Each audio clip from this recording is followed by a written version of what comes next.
Welcome to JWL Sports, where we review all the best sports takes from around the country. Right now, we're with First Things First, and you're probably wondering, but why watch it here and not over there? Because over there, they don't care about your views. They don't care about your opinions. They don't read the comments. They say this all the time. They talk down to us. They don't think we know what we're talking about. I disagree. I read every comment. I interact as much as I possibly can because I truly want to build a community here. And I'd love to see you part of it. So please, if you like this video, give it a thumbs up. And definitely if you like it, please subscribe. It really helps with the visibility. It really helps with the algorithm. And it means everything to me. And it's completely free for you. And so if you think what I'm saying is awesome, let me know in the comments below. If you think what I'm saying is the dumbest thing ever, also let me know. Either way, let's have some fun. Let's get into some discussions. Let's get into some fights. And let's just get to it. So without further ado, first things first, so this is talking about, the 49ers and Brock Purdy versus the Ravens. I'm sure Nick Wright is going to try to do a victory lap and talk about how much of how awful Brock Purdy is and this and that. Let it be known, I said it first. I said this last week that I thought that Lamar Jackson was going to show out and that the that the 49ers have not truly faced any adversity. And this was their first test of adversity, and Brock Purdy crumbled and the 49ers crumbled. So let's see what this conversation is like. He used to be him. No, he never was. Are you talking about me? No, Purdy. That guy. Another guy you flip-flopped on 7 times. Brock Purdy completed 22 passes on the night. 18 to his teammates, 4 to the Ravens. Hello! 49ers lose 33-19. That's what you're here for. Here's Purdy post-game. I have to look myself in the mirror and ask myself why or how that happened and why I made those decisions. And so our team came ready to play. And, for me to make some decisions like that, it pains me, and it's not fair to these guys. So I have to realize that and understand that. And I have to get better for my team. I could never. Has Purdy been exposed? Wilds, it's rare you get a double dip Category 2 opinion within one season, but somehow the media being so laughably wrong about Purdy has allowed this for me. We got Purdy as the MVP favorite, and then all of a sudden he faced some adversity, had to play from behind, and just started throwing picks. And then all of a sudden, it happened again within the same season, and then what happens? And by the way, this was with all the Avengers. The moment it's the defense. What? Who was missing? Oh, I thought you meant all the Avengers. No. And so the moment they can't play on the Shanahan script, and you've got to play big adult quarterback, it's Wilds. That's Shanahan's fault then. Okay, well, so this is, I knew this was going to happen, where Kyle Shanahan, who the reason Brock Purdy exists as a starting NFL quarterback is because of Kyle Shanahan. We now, in service of him, will tear him down. You gotta be both. Can I show you his numbers? Shanahan needs some of the blame. The Purdy when trailing numbers, please.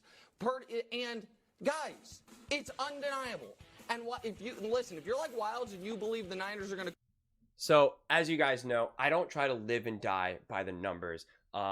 This show, I don't want it to be like, oh, well, see, look, 70% completion percentage when leading or tied versus 63. 70 is higher than 63. Yes, we know that. I enjoy of looking at that type of stuff. But to me, it goes beyond that a little bit. I try to look at the psychological things of a lot of these situations and really try to add context. And this is what I was saying. Purdy, in his career as a whole, has not really had to face true adversity. And when he has faced adversity, he has failed. He has not succeeded. And if he has, please let me know in the comments. I would love to hear because I honestly just don't know it. And this is the criticism that Purdy has kind of received. And it makes sense that he's gotten that criticism because you have to prove that you can do something, and you have to prove that you can do it many times to actually be seen as elite, as great, right? And Purdy just has not done that yet. He just hasn't. And in fact, we're getting evidence of the opposite, that when he does get this adversity, he kind of crumbles. And listen, I'm not going to bury Purdy. I think Purdy is a good quarterback. I think I think he's going to be in the league, honestly. But he absolutely benefits from Shanahan, and he absolutely benefits from the team around him. To say otherwise is absurd, because if he doesn't, then there would be no point in having great players or a great head coach. And we know that doesn't make sense. And we can see even players as great as Patrick Mahomes can only do so much if the people around him are not good enough. So, of course, Brock Purdy isn't going to be exception to this, isn't going to be an exception to this rule. So this is, very clear to me. It is easy to pile on Purdy today because he played so poorly. But so much of what people thought that Purdy was so elite and so great and the 49ers is because they were beating up the teams that they should beat up, which of course you should. And then they beat the Eagles and the Cowboys. And so now people really use that to be like, look how amazing the 49ers are. They are to the moon, unbelievable. They are unstoppable. They are smashing not only bad teams, but also great teams. The Cowboys and the Eagles have shown that they can be got, that they're not elite teams. So really, retroactively, those victories just become regular victories for the 49ers. And so my whole argument is that the 49ers never truly faced a team that that will really punch them in the face back, that will really make it hard for them. They're yet to play a team that was really firing at all cylinders. And when they got a taste of that, they didn't look good. Now, yesterday comes along, and what happens? The Ravens just knocked him out from the get-go. I mean, it wasn't even close. If you knew nothing about football, you would just say, oh, wow, that white and purple team is much better than that, red team. And it's just like, yeah, obviously. I mean, seriously. I mean, it looked like a varsity versus JV team, which is fascinating because obviously the 49ers are a good team. On paper, they're an elite team. So why did this not all go? Is really all come down to Purdy? Did Purdy just play disastrous? Or is this offense, and Brock Purdy for that matter, and Shanahan, more built around getting the lead, putting up points, and then keeping that? That's what I think. You see this in F1. For anyone who watches racing in F1, you have some teams, some cars that are really good at coming from behind and winning races, while other cars are designed specifically to stay out in front. That if they get the lead, and with the lead, they can really extend the gap and win the race. But if they're in second or third place, the car struggles to be able to pass the cars ahead of it because of things like wind and air, and we won't get into that. And so I think that's what happens with the 49ers, that the way their team is constructed, the way Purdy is, the way Shanahan runs his offense, is that it can't go against the adversity. It's not the way it's built.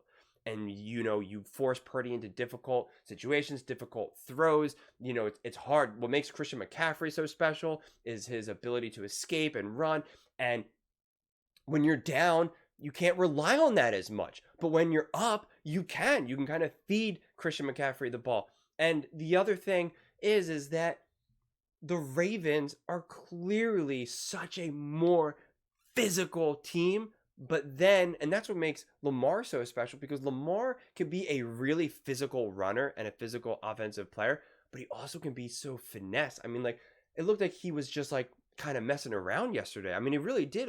He didn't even look like he was going full speed. He just was kind of dancing around, and it was amazing. It was awesome. So, and I have more to say on Lamar Jackson's play versus Purdy's play, which we'll get to later.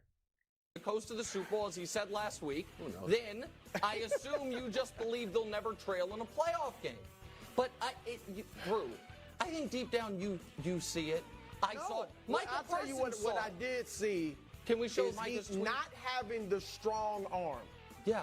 When you're down, when it was yo. Yeah, we gotta go. We can't run the ball. We just gotta throw it. Look at what your buddy Micah tweeted. He couldn't do it. Down 21. What is Micah Parsons No doing? shots. Well, that's a different topic. That's right. What is he talking Should about? tell you all you need to know. Micah, He's saying that the coach doesn't trust the quarterback because he doesn't. No, but he doesn't have the strong arm. That's what hurt him. But he trusted I thought he was clearly. this great processor. I He thought he was is. super accurate. What happened to all Nick, that?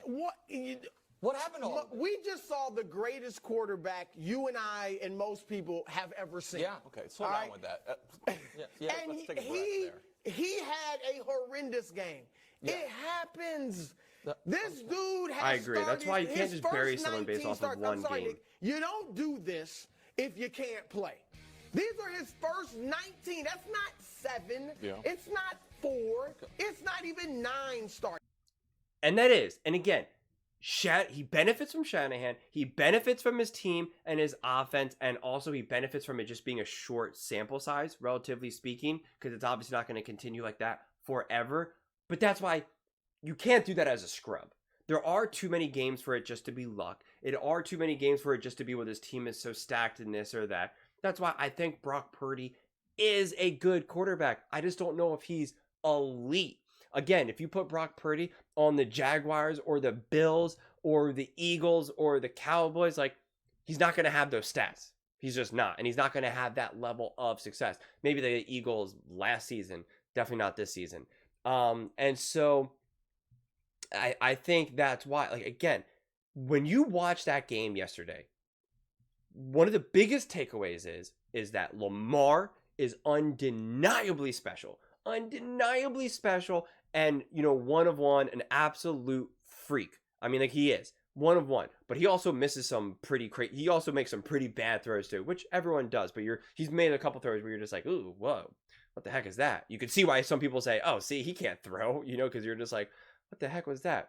So, which again, everyone's got their kind of drawbacks. Everyone's got their weaknesses. But the biggest thing, the biggest takeaway is that game was that everything went through Christian McCaffrey. The offense lived and died by Christian. It was just feed him the ball. I mean, you could see Christian McCaffrey was exhausted. He was doing everything he could. He was getting beat up. I mean, he was so exhausted, so out of breath because everything just funnels through Christian McCaffrey, which is just further proof that that's how the offense, he is the engine of that offense. It was like at halftime, he had like 100 yards from scrimmage or whatever, and the rest of the team only had 140. I mean, like, he is clearly the bulk of that offense. It's just undeniable from my perspective. And so that really, you know, that's tough. You know, it's tough when that's when that's the way your offense is being run, because it's so heavily reliant on this also freak of nature. You know, Christian McCaffrey in a lot of ways is his own kind of, you know, athletic freak. And, you know, it's helpful and you can win a lot of games, but when push comes to shove, you most likely to win Super Bowls outside of some of these other, you know, circumstances, you need your quarterback to be really elite, or he needs to play a few games that are elite, right? Again, another perfect example is that Nick Foles won the Super Bowl with the Eagles. And you can be like, well, Nick Foles is an elite quarterback. No.